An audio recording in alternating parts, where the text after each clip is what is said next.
आज शाम को गहलोत के समर्थक मंत्री शांति धारीवाल प्रेस कॉन्फ्रेंस करने आए। अंत में चलते हुए कहा कि वही होता है जो मंजूर सोनिया गांधी होता है। सवाल यह है कि कांग्रेस हाईकमान के भेजे हुए ऑब्जर्वर की ही न सुनना, शर्त अपनी मर्जी अपनी सुविधा मुताबिक रखना, क्या यह बगावत नहीं है?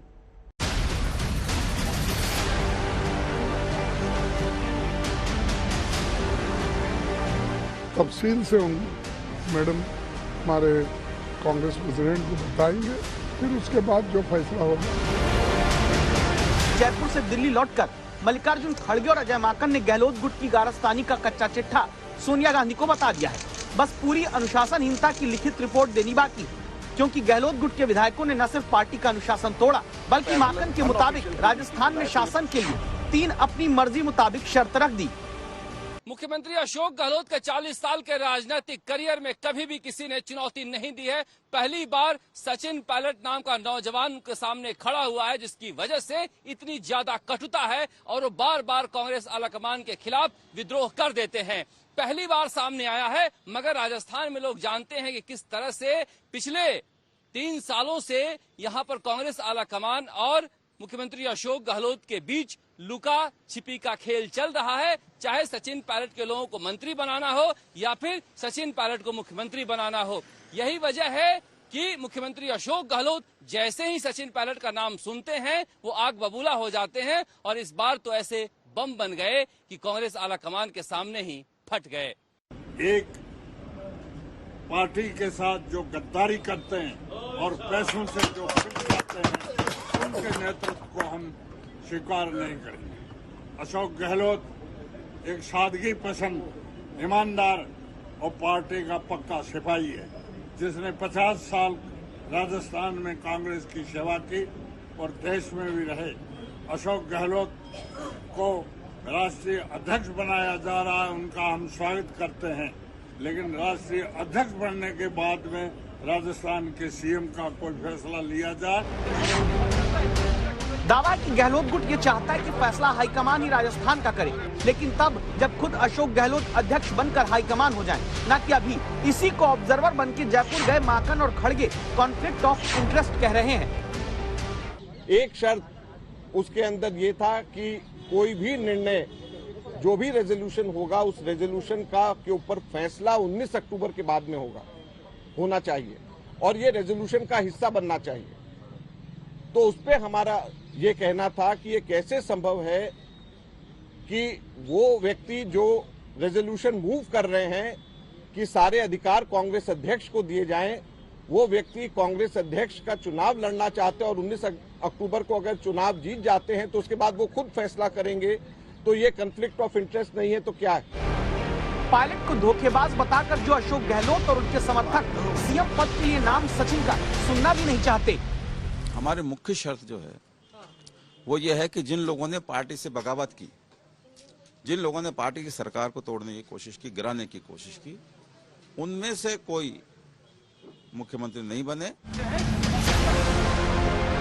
क्या अशोक गहलोत और उनके समर्थक विधायकों ने अब मुख्यमंत्री की कुर्सी के लिए धोखेबाजी हाईकमान, पार्टी और परिवार से नहीं की है?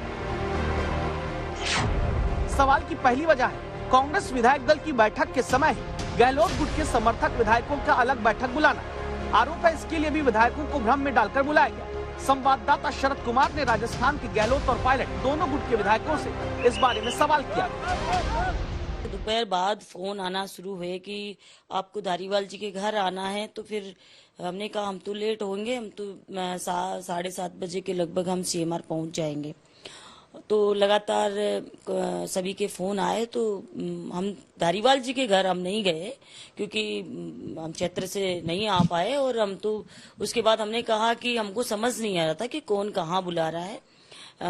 और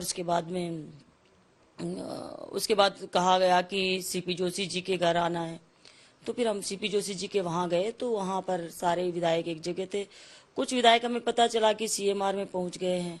फोन तो आए थे, 4-5 जना गए थे। जल्दी आओ। हाँ भाई आ जाओ, यहाँ से मीटिंग करके यहाँ इकट्ठा होकर फिर वहाँ सीएम साहब के चलेंगे, इसलिए एक विधायक को 25-25 फोन किए जा रहे थे। 5-5, 7-7 मंत्री फोन करके पहले वहां बुला रहे थे कि वहां पे आइए, उसके बाद हम बस में बैठ के वहां जाएंगे। तो जो लोग गए हैं कई लोगों से जो मेरी बात हुई, विधायकों से जो बात हुई, उन्होंने ये कहा कि हमें ये कह के बुलाया गया था कि हम यहाँ पे आएंगे, उसके बाद बसों से सारे लोग जाकर वहाँ पे पहुंच जाएंगे, ये बात थी। इसलिए विधायक वहाँ इकट्ठे हो गए थे। जब कांग्रेस विधायक दल की बैठक होनी थी तभी 80 से ज्यादा विधायकों के गहलोत के समर्थन में इस्तीफा देने का दावा हुआ। गहलोत गुट की धोखेबाजी का क्या ये सबूत नंबर 2 नहीं है कि विधायक दल की बैठक के समय ही इस्तीफे का खेल खेला गया? कागज पे साइन करवा रहे थे, वो हमने पढ़ा नहीं कि कौन सा कागज था, लेकिन वो कागज पे साइन करवा रहे थे कि सब लोग कागज पे साइन करें। इस्तीफा भी दे दिया, कोई दिया भी, कोई को ने भी दिया। आपने इस्तीफा दिया है क्या? नहीं, मैं तो नहीं दिया। आपने इस्तीफा नहीं दिया? तो किस चीज को लेकर वहां विरोध चल रहा था? विरोध तो कोई खास विरोध नहीं था, यही था कि हम हमारी बात रखना चाहते हैं। अब बात पता नहीं कौन सी रखना चाहते थे। माकन के मुताबिक गहलोत गुट के विधायक नहीं चाहते कि दिल्ली से आए ऑब्जर्वर अलग अलग विधायक से जाकर उनकी राय जाने।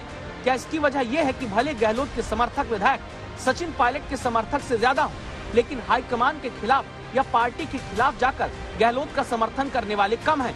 हमारे सोर्स कह रहे हैं कि 20 से 25 विधायक अशोक गहलोत के पास बचे हैं और इतने ही 18 से 20 सचिन पायलट के पास हैं और बाकी सारे विधायकों ने कहा है कि हम कांग्रेस आलाकमान के साथ हैं। फिलहाल तो कांग्रेस पार्टी में बगावत की आग, कुर्सी की कलह का धुआं उठने के बीच गहलोत समर्थक विधायक और कुछ मंत्री जयपुर में पोलो देखते हुए पाए गए।